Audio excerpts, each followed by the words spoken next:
Hey, what's up, everybody? Welcome to Dad's Expensive Hobby. What's up? Today, we are taking a look at the Jada Toys Ultra Street Fighter 2, the final challengers, Balrog. I got him and the Honda in on the same day, and I ran a little quick poll, and Balrog won unanimously pretty much as the figure you all wanted to see first. So here he is, but keep an eye out for my e-Honda video. It will be up very, very soon. But let's just jump right into Balrog because I'm excited to take a look at him. Obviously, here is his package. It's a deluxe size package, just like the one that Blanca and Sagat came in, nice and big. Got a nice image down here. Says Ultra Street Fighter 2, and I love the little background. You know, Jada, they do a really awesome package. A couple of other companies have tried to somewhat emulate it, and they have fallen really short. I'm talking to you, McFarlane, and that WWE crossover with Street Fighter. They tried the same concept with the arcade cabinet, and neither of them worked. Jada is the king of it. Anyways, let's dive into Balrog here and see how tall he is. To the top of his head, he is 6 3/4 inches tall, which would make the figure right at 17 centimeters. And I'm going to assume that jives. He is about, I think he's supposed to be 6'6". So I'm going to first up stand him next to Blanca, who is supposed to be 6'5", and I will buy that. He, hairline to hairline, he is just a smidgen taller than Blanca, and I really like that. Let's stand him next to another figure from this wave, and in the form of Akuma right here, and I really like that. Somebody tell me down in the comments how tall Akuma is actually supposed to be. Here he is, with the greatest action figure of all time, the Storm Arena Sagat. And that looks pretty good. Sagat's what, 7'5"? Somebody correct me if I'm wrong, and he's 6'6". That looks really good. And here he is with my Storm Collectibles version of him. This is one of my favorite figures, period. And obviously the size difference from the scale is different, but they look really awesome. They're practically spitting images of each other. And I even put the same head on them, that little teeth snarling kind of look right there, and I think they look pretty good. And just because people will get mad if I don't, here he is with the Storm Arena Ryu and the Storm Arena Ken. I love the look of all of it, but let's dive into him just a little out. Now, for his aesthetic, as we can all tell just by glancing at him, he looks really darn good. He is not perfect. There's a couple little things I want to nitpick, but let's just get started. I like his head sculpts.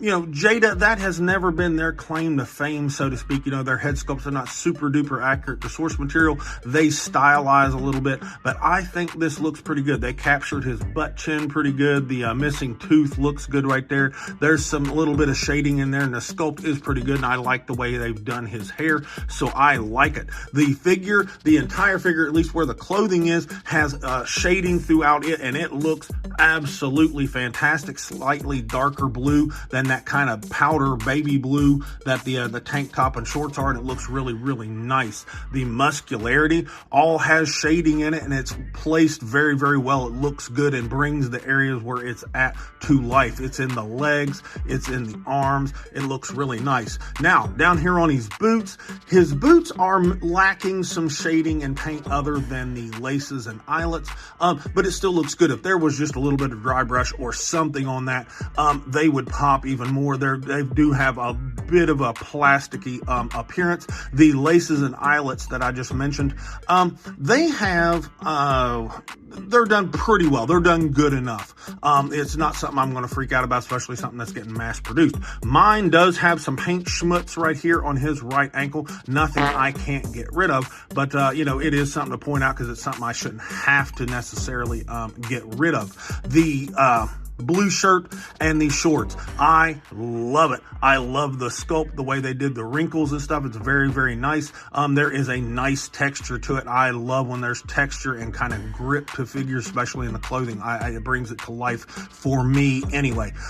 My shorts do have I can't tell if that is bleeding through from the blue that's actually underneath the white paint there, or if it's something on top, but there's a little bit of blue schmutz right there around the waistline of my figure. That doesn't mean it'll be there for every figure, but it's on mine, so I have to point it out.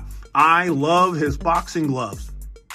They look really, really cool. They have a nice texture That makes them feel very organic, not just a piece of, red plastic hanging off the end of his wrist. I really like it. It's almost a squishy type of plastic, like it gives just ever so slightly, and I really like it. I like the little logo that's kind of right there, or whatever, like the manufacturing logo, because that's actually sculpted and painted. I like that a lot. The wrist part right here, this is a floating piece, and it's got some paint and sculpt that looks pretty darn good. And I like the fact that right through there, if you can see, somebody glancing at that might think that that is like mold line. That is not. That is to represent the seam line of the gloves where they're stitched together. And that is a nice little touch. I really, really like it. Overall, this figure just looks super duper good. And I even like the extra little torn piece of t-shirt right up there. That is not present on the Storm Collectibles one, and I'm not sure we see it in any of the artwork, but it's a nice touch and it looks good regardless. Now for his accessories, he comes with a pretty typical Jada Toys spread. He comes with 2 different head sculpts. He comes with this head sculpt right here that we've already taken a look at, and it looks really, really nice. And he's also got a kind of serious, stern, stoic expression right here, and I like the look of this head sculpt really well. Also, he does come with 4 different boxing gloves. He comes with these 2 punching type boxing gloves right here, and I've shown you they are really, really cool. And he gets 2 of these kind of open hand. I don't know, like if he's waving or something underneath his glove, but it looks really good as well. I like that a lot. And lastly, he comes with 2 different little punch effects that are done really nicely. They are soft, clear acrylic plastic, but they look really, really cool. These are some of the best looking little punch effects I have seen, and they just go down on his glove like that, and they look really, really cool. He's got that short one and this long one right here. And what I like about this is this can be used with other figures. Like you can grab a Sagat figure and put this down over the fist of it, and there you go. Now you got a punch effect for him too. So that is pretty freaking awesome. I like versatile type energy effects. But anyways, that is a nice spread of accessories, particularly for his retail price.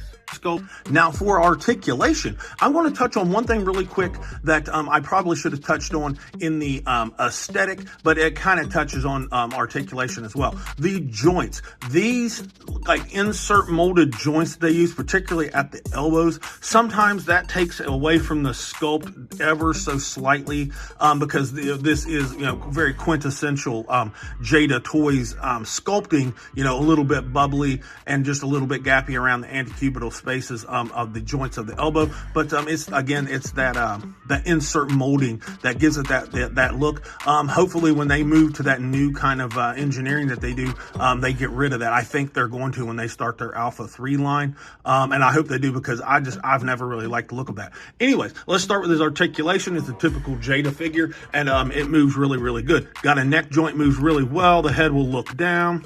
It will even look up for being on a double ball peg. People like to criticize these and say that figures can't look up very well. Well, I just showed you they can. And with a double ball peg, you can do anything you want with this head, and I absolutely love it. Shoulders. Another thing I love. Look at that. All the way up into a Y pose with this new engineering in this shoulder system right here. I really like it. Full 360, of course.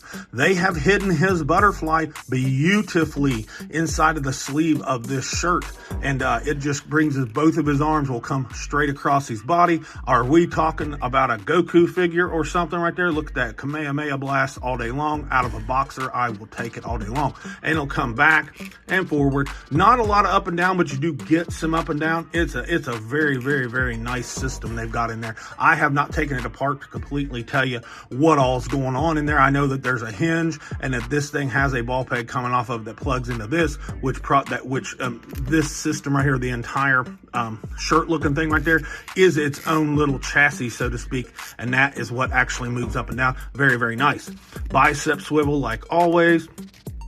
Double jointed elbow, tons of range for a big bulky arm. It's got that insert molded kind of sliced look, but the elbow is there and it works just fine. The wrist is on a hinge, so this glove will move around a little bit and you get some rotation. Not that a boxing glove would do that, but it is there. He's got a double ball peg in here, right here at his abdominal break, and it'll lean back. and forward pretty well. Minimal shelving. You get a little bit out of that sculpt, but not that big of a deal. You do get twist and all that stuff, so you can get him in all kinds of action punching poses. I really like it. Another ball peg down here in the waist that gives you even more, and you can just take him however you want, twist and all. It's fantastic. This diaper piece right here is soft plastic, so we know he's doing a full-on split. I don't know if he's a kickboxer or a regular boxer. He can do either one with that. Front kick, pretty darn good. Like I said, soft booty piece, so he can kick back as well, so I really, really like it. Thigh swivels hidden beautifully at the cuff of the shorts. Double jointed knee. Great range. Proportions are pretty spot on. And again, it has that insert molding kind of look to the joint. Not my favorite, but not the worst out there. He's got a shin swivel hidden gorgeously by the boot, so you have that.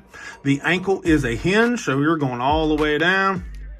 A little bit up, not much. You do get a nice rocker. You do get a peg hole in the bottom of the foot. Now, they've done his toe hinge how they did their Sagat, and it's pinless, so it'll go up and it's okay. It's not the best ever, but it is rounded and it's not too bad. But it'll also go down, and I think that looks stupid as hell. That kind of looks like the animated boot or whatever from Who Framed Roger Rabbit. If you've seen that movie, you know what I'm talking about. But overall, he moves fantastic. Final thoughts on the Jada Toys Ultra Street Fighter 2 Balrog figure. Well, if you've watched any of the video at all, you know I really, really like this thing. Is he perfect? No, none of the Jada figures are perfect, but they are all really, really good, and you get some really good stuff. They are still holding their own against Storm Arena. I love both lines. Now, is he the best one yet? I've heard people say that. I don't know, because what's weird is if you just took every Jada release, in sequence, each one you would say, yeah, okay, this is the best one. Now this one's the best one, best one, best one, best one. They didn't really backpedal on any releases. So this one is the best to date. Just for release sake. They're all really good. I like this one a lot. Tell me down in the comments if you would like for me to do a video where I will rate every wave and tell you my favorite release out of each wave. Tell me down in the comments if you want that. But anyways, I'm giving him a very solid A. Very, very solid figure. A little bit of room for improvement, but not much. Like, subscribe, comment, all that stuff. And this has been Dad with Dad's Expensive Hobby. And I'll talk to you all in the next video.